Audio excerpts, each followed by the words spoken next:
Now, something that you may or may not know is that I like video games, and right now, gaming is in an interesting spot. We're at a point where games are everywhere, doing whatever the heck they want. With that, we get a lot of great innovative titles. However, we also get a lot of not-so-good games, and big boy AAA studios are no exception. Now don't get me wrong, I by no means hate AAA games. In fact, most of my favorite titles fall under the AAA category.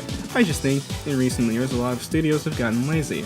Now, what made me want to make this video in the first place were some comments made by developers after Baldur's Gate 3 came out. Baldur's Gate 3 has been one of the most critically acclaimed titles this year, by fans and reviewers alike. Here's where my blood begins to boil a little bit. These silly little game devs saw what Baldur's Gate did and essentially said, "Fuck that, me no make that shit, grrr." This mindset is part of the reason why I think so many AAA studios have struggled recently to make their games more interesting than a box of cardboard. To be absolutely fair, Baldur's Gate is a magnum game, it's fucking massive, but that isn't the point. Sure, you may not have the resources to create a game of that magnitude, but it's like so many of these studios have now just put up this blockade where games can and can't reach, which has caused a sort of complacency. Far too frequently, we get to a point where the same game is just being released in a different skin.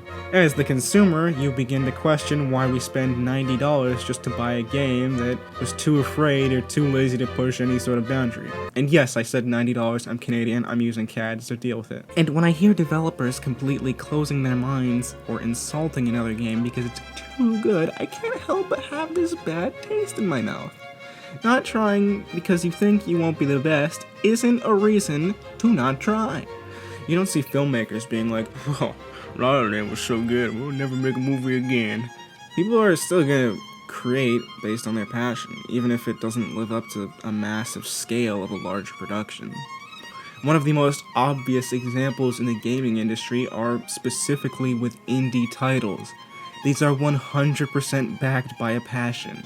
They're games who are completely unafraid to be themselves. They accept limited hardware or development conditions and maneuver to create something new that makes us go, "Wow, I didn't think games could do that." Celeste, Undertale, Stardew Valley, Terraria, and literally hundreds more embrace their identities to create something fresh.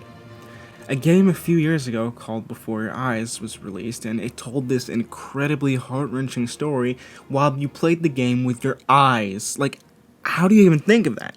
The AAA games that do embrace their identities create some of the most fluid and mesmerizing gaming experiences that manifest genuine emotion in the consumer.